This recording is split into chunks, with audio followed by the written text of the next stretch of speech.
So first, I want to acknowledge that what founders bring quite a bit is that they have a fair bit of passion, vision, drive.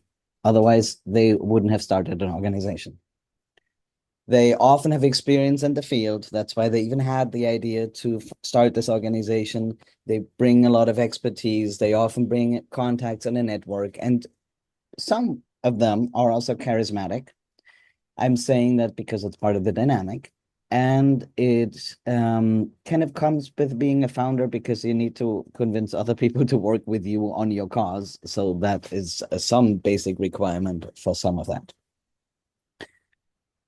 Now, what's happening here? Sorry, wrong direction. Now, here's the typical story of what happens. So in the beginning, you have a founder or founders, right? I'm just going to assume singular, but it doesn't have to be that way. And the founder kind of does everything. And then others help. So I tried to color code that here to show the dynamic. So in yellow, you would have the founder and others help, right? They're like, oh, that's a lot of work for you. Let me take a part of it. But the founder, of course, still stays involved. Like, let's say you have a founder of a group and now somebody says, I can do some outreach for you or marketing for you. Then the founder would still be involved in that. So it's the helping dynamic that is happening here. And then over time, we can easily lock ourselves into an organization where the founder is involved in basically everything. I talked to an organization that runs about between a 50 and 100 projects concurrently, and the founder is involved in each one of them. How useful can you be if you're involved in between 50 and 100 projects? Okay, but that's the dynamics. The organization grows. And it's kind of organized around the founder and whatever they want to do. That's often what happens if there's not a lot of intentionality, because everybody loves the thing and loves the cause and maybe loves the founder. And then it begins. Now, of course, that is very quickly going to be frustrating to everybody because everybody's kind of tied into like a big ball of yarn. And I will speak some more about that. And then some of the dynamics come up. So I was speaking about founder dynamics in the announcement as if it's obvious what that is. So just name a few. So quite a bit, it happens that there's some micromanagement because the founder has a clear idea of how things should be. And that means that somebody might do the marketing, but really they can't put as much of their own initiative into the marketing because really they're supposed to read the founder's minds or mind.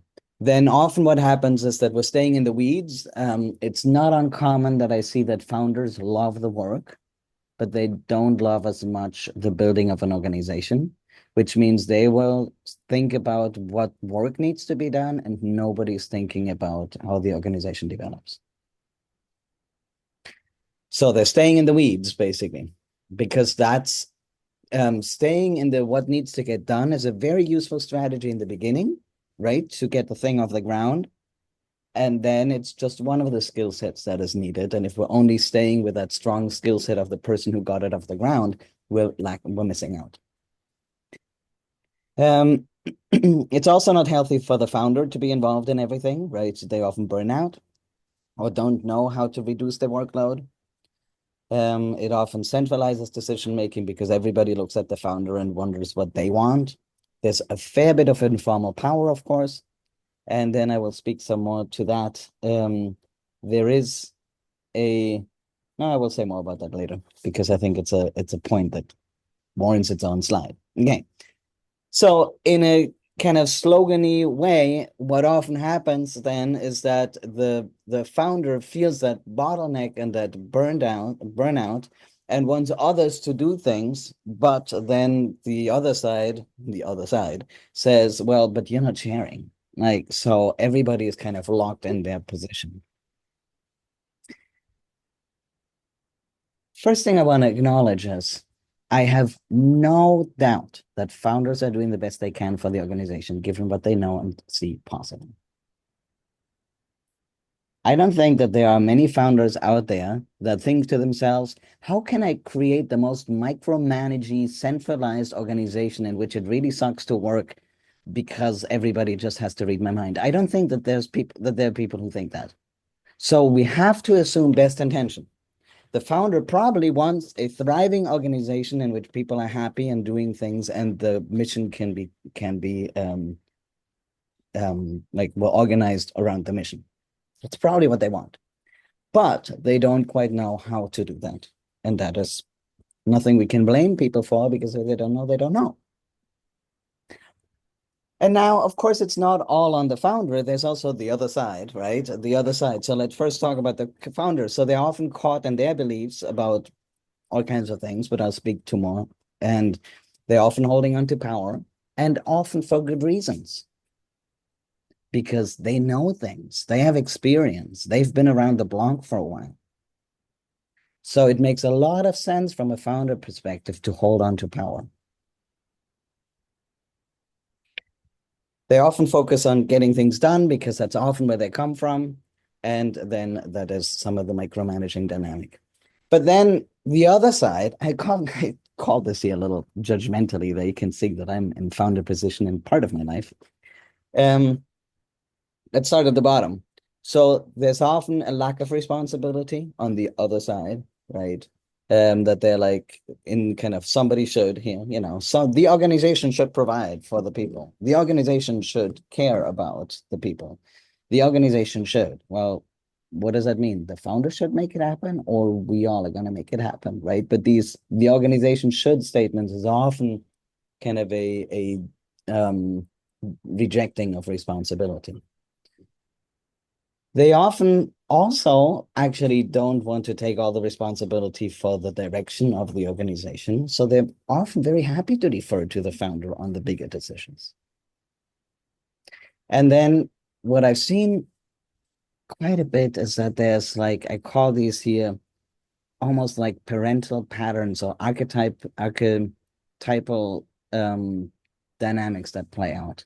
Of if somebody has more power or seniority and so on, some people go into a position no matter what that person does, because that's how they saw their parents or whoever, right? And then they will do like all the patterns that play out might have a lot to say about how that person on the other side has been showing up in life, maybe not as much on the founder. Another one of those dynamics is that anticipatory obedience, that you want to please the person in power.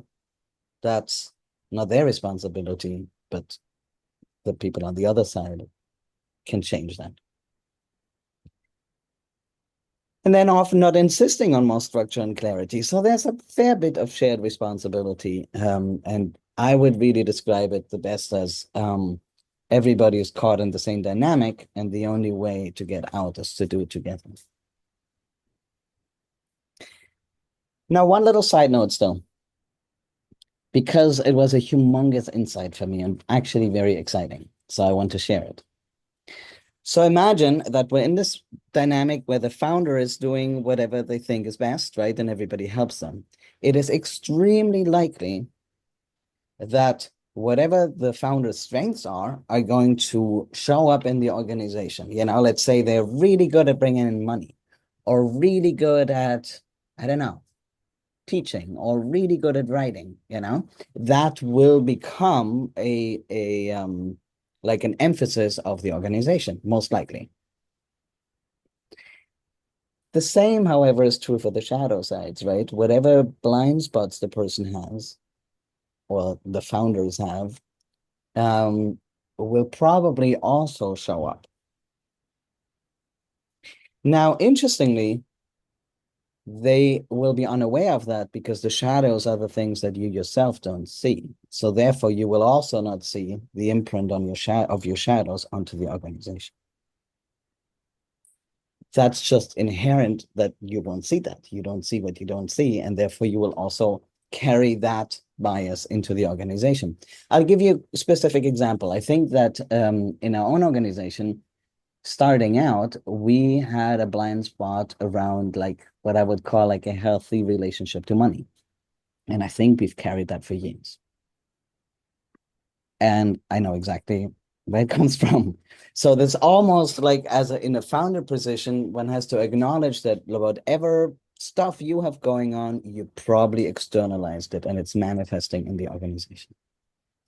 Good and bad, all of it. The problem is, of course, everybody here comes with shadows and strengths and all of that. But the people who come later, for them, it's not baked into the organization. So that puts the early people into a special position because they built the organization in their own image, so to speak.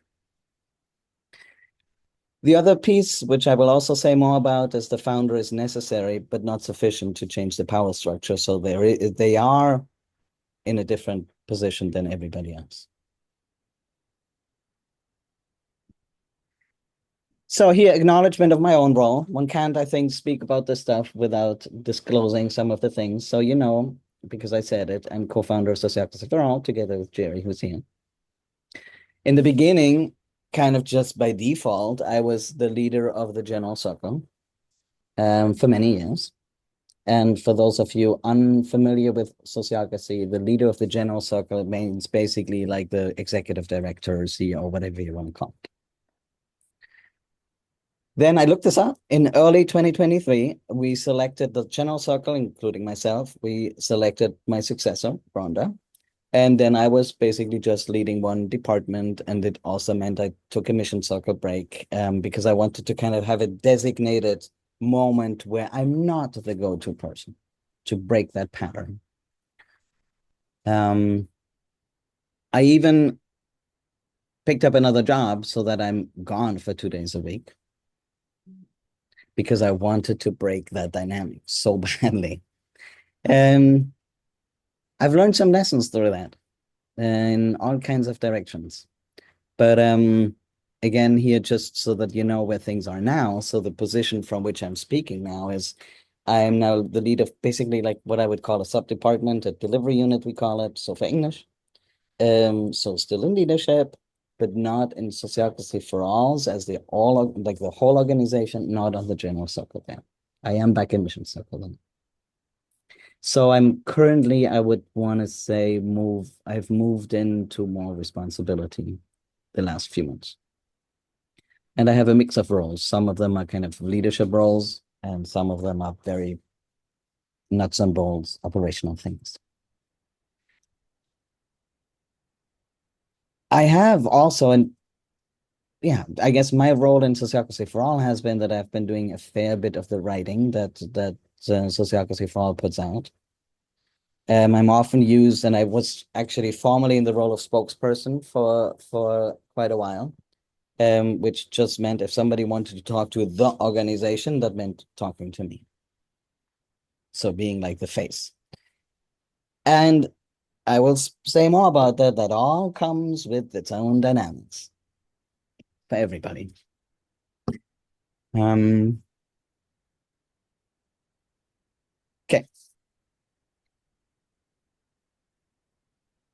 Orient myself. Okay. So now the way I think about it is that in a way, what we need to do is we need to take all these things, the positive aspects that a founder brings, and need to add a system with more longevity. Like, what is the piece that this lone wolf situation, what they're missing?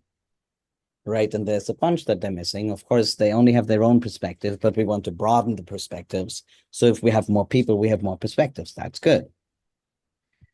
Although they might be really good at doing things, having some division of labor means we can do more things overall.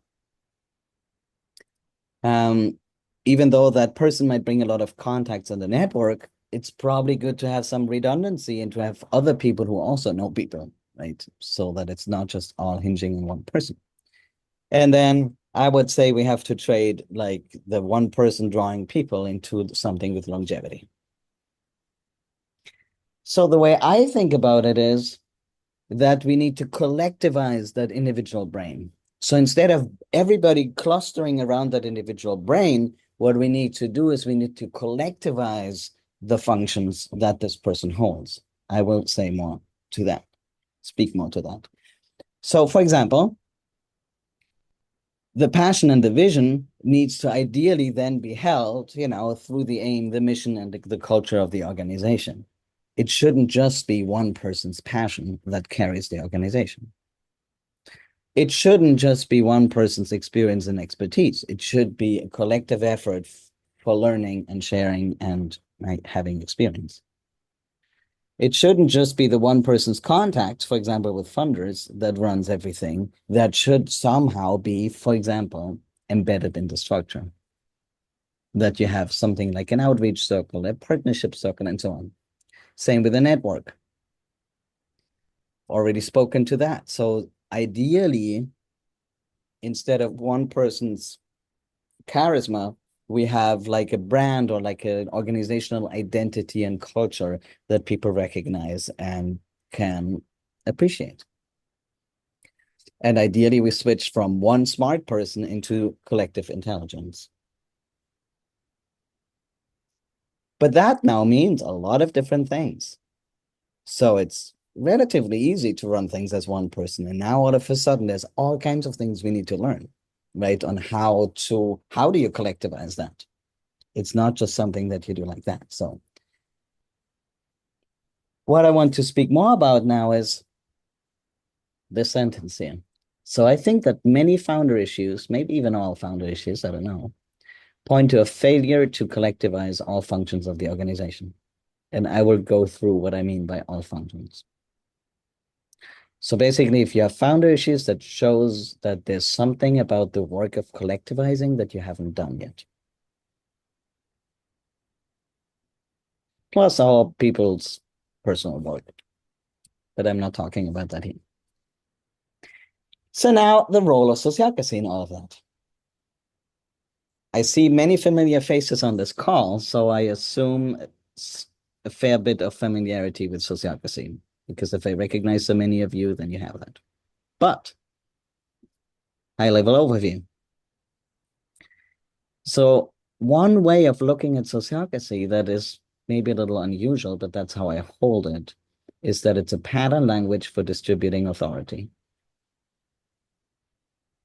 And with that, action. So we're taking all of the decisions, all of the whole domain of everything, and we're taking them like pizza slices, right? And we give them to circles so they now hold the power on something. And then they can take the pizza slices and distribute them more as much as we need so that we have a good match of people and activity, like energy present, right? And the things that we want to do alongside with the things that need to be decided. One of the principles of how sociocracy does that, it doesn't separate doing from deciding. Quite the opposite. It intentionally thinks about those who do should also be the people deciding in that same area. That's unusual, which will come out in a bit. Another thing about that is that this distribution of power happens in mutual consent. So instead of this circle, for example, saying, you guys now have to do that in this circle, in this group of people, they both need to consent to that. And that prevents the power over relationship, power over power under relationship between two groups.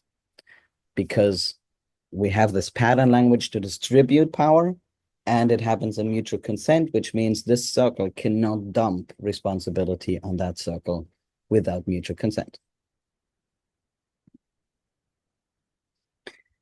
I know that's if this is your first experience with sociocracy, you just have to take my word for it. That's how it works.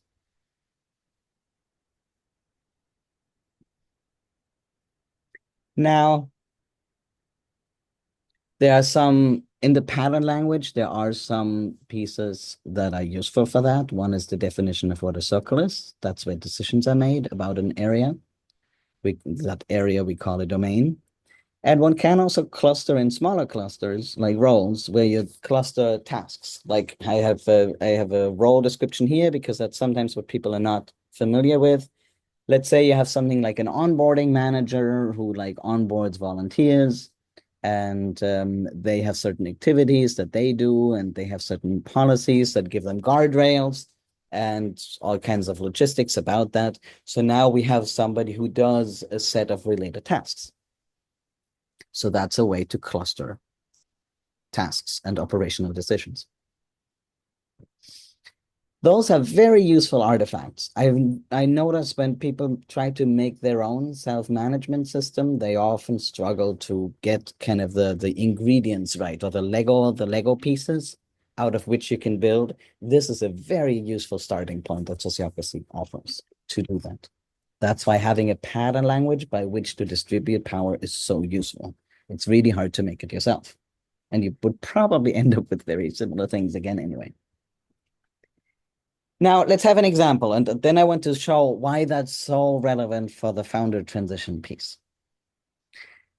So let's say you have you have some sort of an organization that includes training, okay? Maybe whatever it is. Let's say it's an organization to spread the review, a certain piece, like a certain aspect of something, sociocracy training, NVC training, whatever it may be, okay? Bookkeeping training, I don't care. So you have an organization around that. Let's say you have a person that's really good at delivery of training. And that's the founder, right? They start doing training and people are like, oh my God, this is awesome. I want to help you. How can I support you? And then it will say, well, how about you do a certain piece of it and so on, right? And now we could get all wrapped up in building everything around them. Now, the good thing about having roles and circles clearly defined is we could have a training circle and we give this founder exactly one role, and that is doing delivery. So now they're doing exactly what they're good at, right? Because this organization started because they're so good at delivery. Now they should hold the role of delivery. Yet the policies around how delivery and all the other things and training are done, the policies are made by everybody together. And just that little bit gives us a lot of advantages because it now means that people who work together here are equals in the policy making, which means we don't have the informal power structure anymore. And that person still gets to do what they're good at. So we're only gaining clarity and seeing on eye level with each other as partners in the work without giving up the role that that person shines on. So we get the best of both worlds, right? Not everybody has to do everything. Now, it is also an easier transition if we build from here because the delivery things is already packaged. So now if you imagine that this organization grows more and now has, let's say, a certification arm, this is totally just a made-up example. Okay, you might have a next higher circle that is now holding certification and delivery. Okay, and there's scheduling here and enrollment or whatever, all these other roles that other people might hold. It might be that now the organization grows in complexity, but that the founder just stays here and does what they're good at. They do not have to become automatically the leader of everything.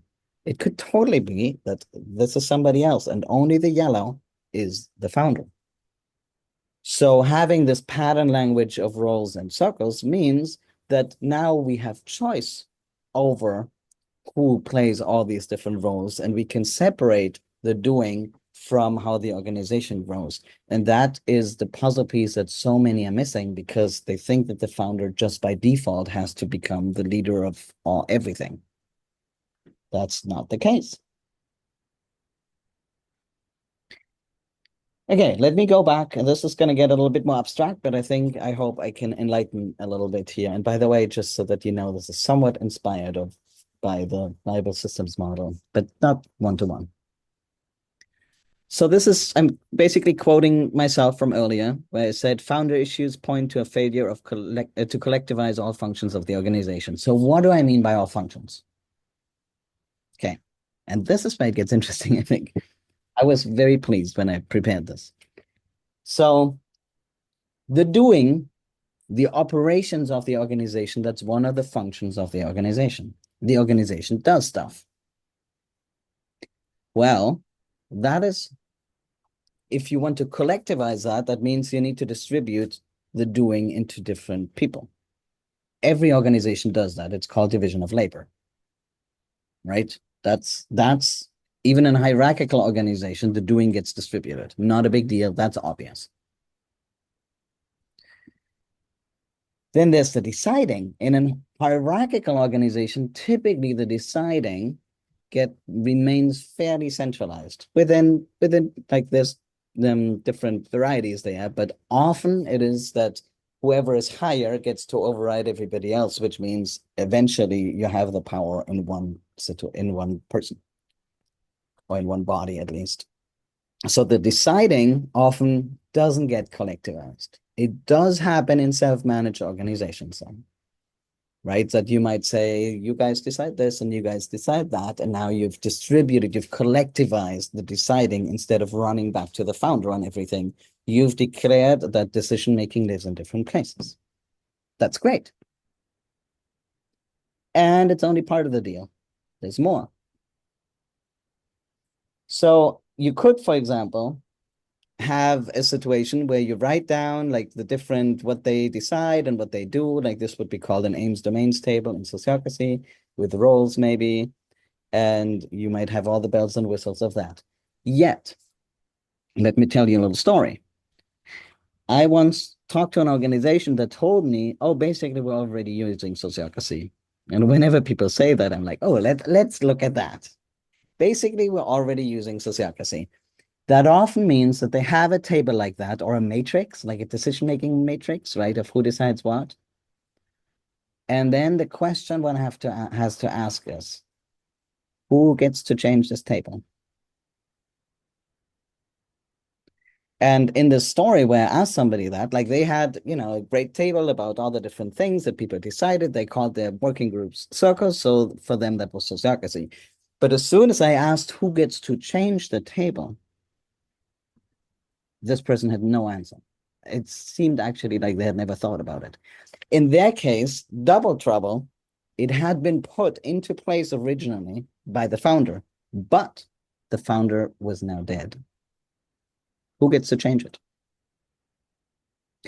This sounds like a ridiculous problem, and it's a problem that's so widespread and so tedious to change that it's something that I really pay attention to.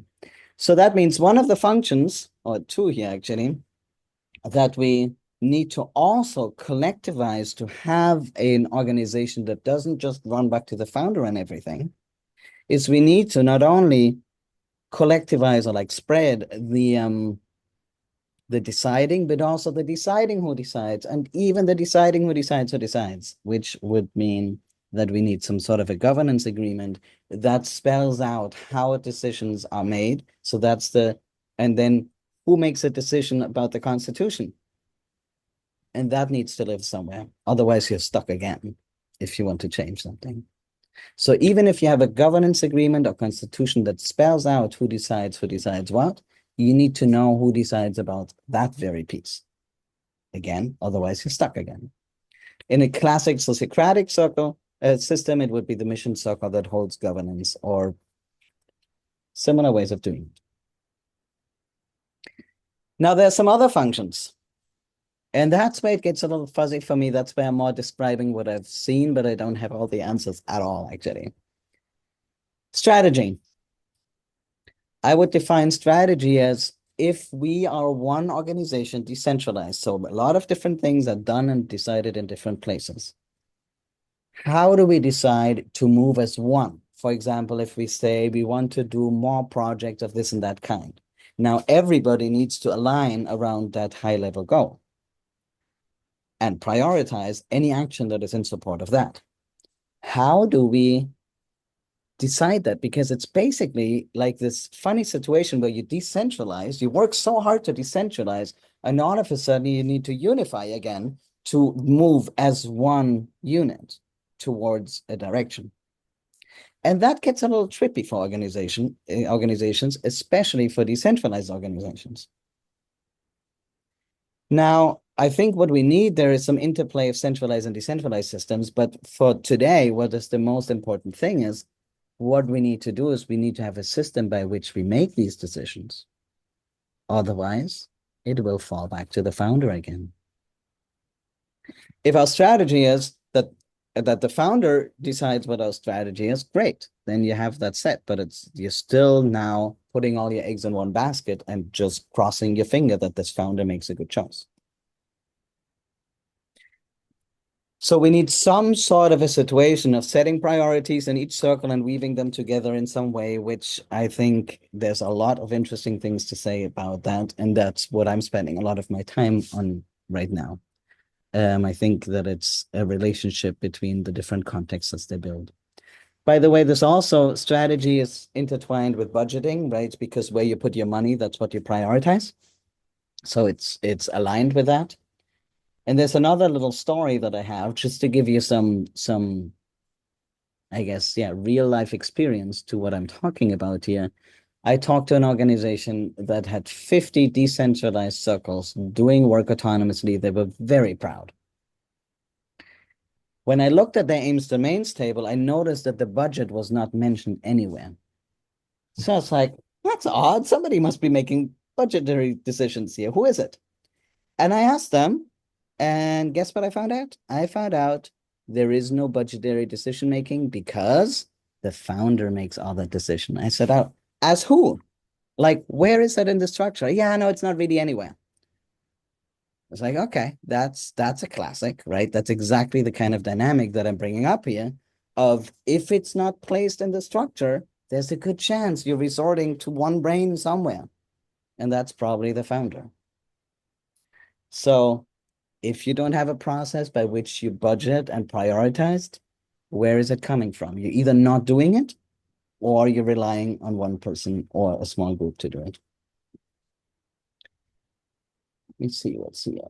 And I am nearing, no, I'm actually not nearing the end. I need to speed up a little. Okay. Another function like that is how do you hold the identity, right? Like how do you collectivize? And let's use myself as an example. How do you break the pattern of talking to sociocracy for like engaging sociocracy for all in the English speaking world means engaging TED? And there I am today talking, and I'm super aware of that, right? It's really hard to break these things. It's really hard. Like, so how do we collectivize? How do we together shape how we are seen? I don't want it to happen that basically the identity of the organization is basically what I would call a borrowed identity, where you basically take on an individual's identity and because then, like again, use myself as an example because I feel it so much. If I write something on LinkedIn, I have a really hard time staying clear on that's not sociocracy for all speaking. That's just me saying things, right? But sometimes that's hard for people to distinguish because sometimes people approach me and say like, oh, basically you're the voice of sociocracy. Like, no, I don't want to be that. I just want to speak as me, please. But then how do we do it, right? If you're curious about these kind of dynamics and you're not aware of it, Collective Power is a book that I wrote that basically makes that point of all functions are either held by somebody, or if they're not, we either have a vacuum or it's filled with informal power. If you want to structure things without informal power, you will have to explicitly build for that. And for the context of this founder related webinar, I would say, well, yeah. And if it's not put somewhere, the person with informal power that will fill it is very often the founder. So now what can you do? Situation one, you are that founder.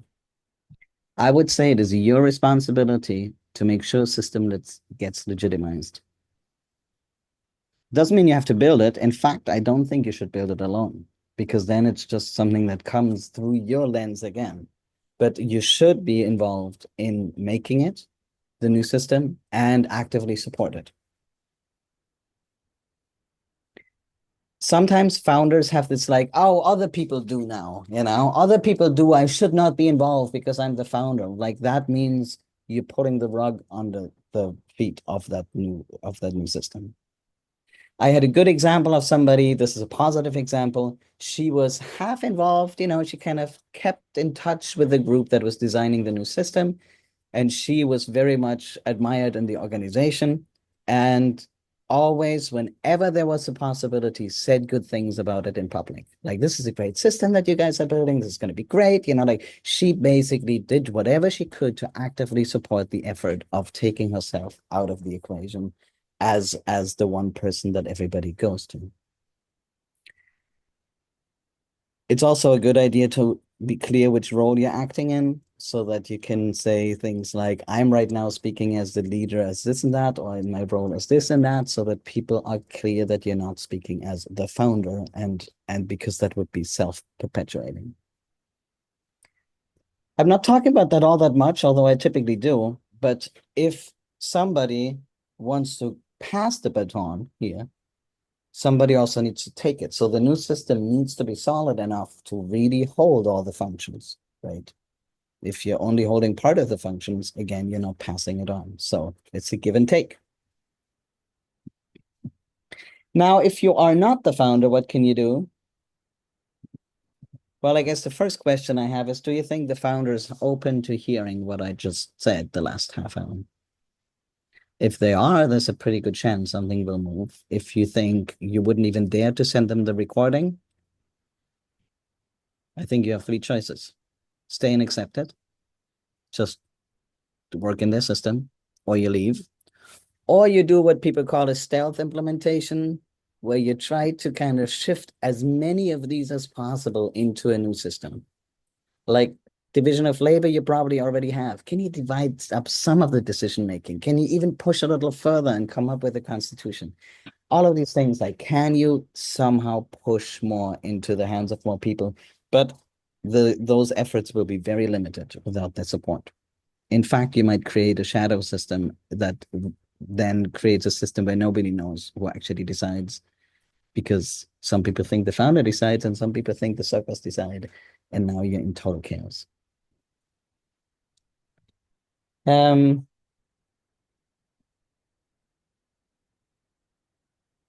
I will say more about this. It's actually intentionally planned this way, that if people are looking for ways to get um their toe, now how do you say that? How do you get your toes wet, your feet wet? Oh, I'm lacking my idioms right now. But anyway, if you're wanting to play some with Sociocracy just to try it out, I will speak more about that on April 10th. But here are some of the things. Like have a one-on-one with the founder. Point out that they will forever be the bottleneck in the current system, that they probably don't want that. They probably want to hear something like, thank you for bringing us here. You did an amazing job. We're so grateful. I think it's time for us to think about how we can release you from some of your responsibility. The acknowledge and thank. If you skip that step, it probably won't happen. Make self-management sound cool, because it is. Oh, then here, what's the other one? Emphasize positive examples. So, telling about some story of, hey, I know an organization where this and that happened and it really was good for them. That's what I mean. Start with one area, share resources, and just see if you can up the trust a little bit over time. A few more words of warning, and I realize I'm more out of time than I was hoping, but that's okay. Some people think that sociocracy requires you to distribute everything. Like they think that if, for example, one person, like the founder, is really good at delivery, that now that person can't do delivery anymore because everybody, a whole circle now has to do delivery. But that's not true, right? I said earlier that you can just define a role and hold that person in what they are best at. That doesn't have to, nobody has to give that up. And I think it's silly to not make use of the founder's skills if they are really good at something. So it could even be, and that's a little edgy, sociocrats won't like to hear that, but you could, in theory, just say, yeah, this circle is basically the founder deciding. Because they are good at this or that, they should be deciding. In the rest, everything is distributed, and here they decide. But at least now you've packaged it, and it's not just informally floating around everywhere, but you can exactly put your finger on, this is where you hold all the power. I think that's a fair transition stage. It's better than not defining anything, for sure. And then you can make a succession plan and say, like, in 5 years, you need to have a successor here. In 5 years, there need to be 4 people deciding here. In 5 years, we need to know how strategy is held in the organization. Right? It doesn't all have to happen at once. So that I as a consultant, I'm always happy to do compromises like that because I care much more about distributing the rest than being purist about it. Um, Another classic is that people say, "Oh, we'll just do some pieces from Sociocracy." I've already mentioned some of that, right? So they want to just change something here and there, but that probably won't make a dent because if you're not really intentionally shifting the power away, you're probably going to just kind of stay in limbo a little bit. Um, All unclaimed vacuums will be filled. I already said that. And here's another piece is you will likely leave out exactly what you need the most, right? I've heard it so many times. I'm tired of hearing it that people say like, oh, we don't need to do feedback in our organization. That's uncomfortable. We don't want to do that. It's like, yeah, you are probably exactly the organization that needs to give each other more feedback. First of all, it's universally true. And second of all, especially because you shy away from it, shows me that there's something there. So people are not the best at knowing what's good for them. That's a little bit of an uncomfortable truth, right? So one has to watch out with these global statements about, oh, we can just pick and choose as we go. I think that is easy to go wrong. I'm not saying everybody like it's only sociocracy if you do 100% all the time, but I think the edges are not the greatest places to be. Um, I've heard this from founders and said, like, well, I can't share decision making. They don't know enough to make decisions. That's a tough one. And I had to point out to that founder of like, well, you didn't when you started out, you didn't know everything that you know now. The reason you know these things now is because you got to make your own mistakes and learn from them. You are taking that um, opportunity of learning from other people. It's also very circular because if you have a system where everybody goes to the founder to ask, of course they know more about what's going on because they have a system that requires going to the founder. That's just circular logic. That doesn't convince me at all, right? And that's such a classic as well. Yeah, no, of course you know the most. You built the system so that everybody would tell you. Doesn't mean anything about the potential of other people. And then the other one is, and that's a very easy one, I think, to happen is that people think, oh, I'm just so smart, right? But personal intelligence has limits. I don't know if you're aware, but there are studies about collective intelligence showing that the individual IQ of every group member has a very weak impact on the collective intelligence. So the ability of problem solve as a group is only weakly correlated with the individual capacity to solve problems. That's a really big deal. It means that if you put a group of very smart people together, it doesn't mean at all that they will be smart as a group. So if you build your organization around being smart, you're really losing out because it's not necessarily going to translate into a smart organization. And this has been shown, so it's not a secret at all. Wait, why is this going the other way? There we go. Oh, then of course there are the people who are personally offended because they think somebody doesn't like them because we're asking them to share power. I think one could turn that into the flip side and say, no, the fact that we're ready to grow and take over parts of the organization is a sign of that you did something well. We are evolving. The organization is ready for the next step. That's like being sad when your child moves out and goes to college. Like what? That's exactly showing that you did something right? You prepared everything to be ready. It's not a sign of your wrongdoing. So awkward logic. And we are getting very close to the end now. I think this might in fact be the last one. And then there are people who say things like, oh, but if I just decide that's easy. That's not maybe what they say, but that's what they mean. If I decide alone, it's easy.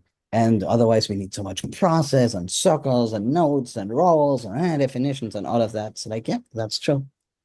Just like your brain has connectivity and isn't just, one region of the brain, an organization needs that too. Just like your brain uses energy for connecting different neural pathways and all of that, an organization also needs to invest some into the connectivity and the coordination between different parts. That's just a part of growing. So if we want that, we need to invest in it. Oh, sorry, there's one more. We have Sociocracy now. I've done my job. I've already spoken some to it. I think the founder, if they stick around, have to continuously bless the system. Just like I quoted earlier, the person who's like, "Oh, this is great. This is great. I'm so glad we're doing it." And if you hear that from the founder, that's a really big deal. Reaffirm it by using it, sticking to it. I mean, using the own system for the founders as well, right? Follow the people's policies and all of that. Name it, celebrate it, point out its advantages, then it stays alive.